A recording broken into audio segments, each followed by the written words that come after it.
In 1930, construction began near Las Vegas, Nevada, on the Hoover Dam, named in honor of President Herbert Hoover. In 1955, Westerville got its own Hoover Dam. Was the name of this dam just copied after the bigger, more famous Hoover Dam? Actually, no.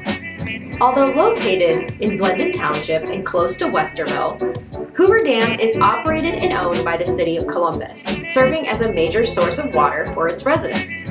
As population grew in the 1940s and existing water supplies were becoming inadequate, the director of the Columbus Water Department, Clarence Hoover, and the chief chemist of the department, who happened to be Clarence's brother Charles, began advocating for a dam that could supply more than 50 million gallons of water per day. Westerville City Council objected to the dam plans due to the amount of land that would be lost to its residents. The city of Columbus decided to go at it alone, which is why they wholly own and operate it. The Hoover brothers were the biggest advocates for the dam project in the 1940s, citing Columbus's future growth, current droughts to the Scioto-Olentangy watershed freezing, and the health of the citizens as reasons the construction of the dam had to take place. Dam construction started in 1953. J.A. Jones Construction Company hired many local workers, including carpenters, concrete finishers, engineers, welders, equipment operators, and general laborers. Walter Smalley was the job superintendent of the dam project. He tragically died on September 15, 1954, when he fell from the 40-foot-high retaining wall during construction. His life was the only one lost during construction. The dam was completed and dedicated on September 23, 1955.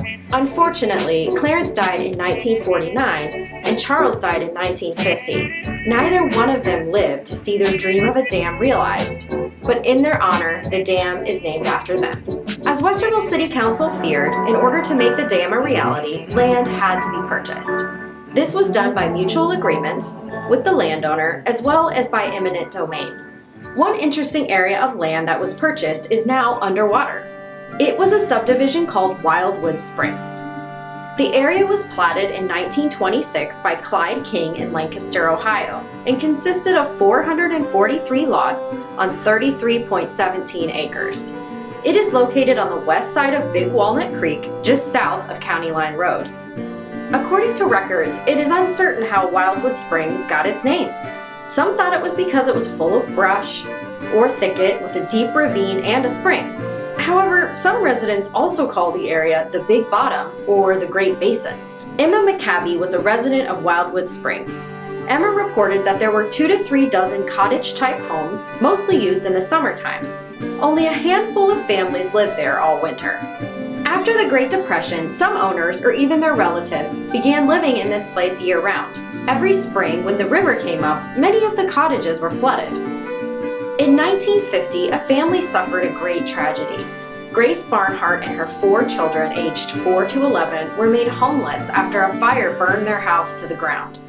Central College Church and other members of Wildwood Springs helped raise money to rebuild a new bungalow for this single mom and her children. According to an article, it was built in only 1 day with volunteer labor. Once the dam project started, Wildwood Springs residents found out they would need to relocate.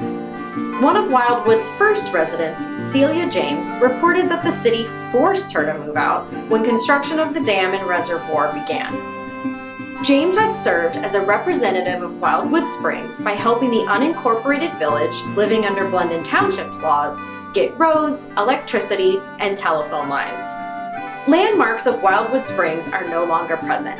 They included high slate banks on the east side, sulfur springs to the south, and either an Indian mound or an earthwork built by indigenous people. Today, Wildwood Springs can only be seen by a notation on Google Maps. The area is completely under the reservoir, 60 to 65 feet deep.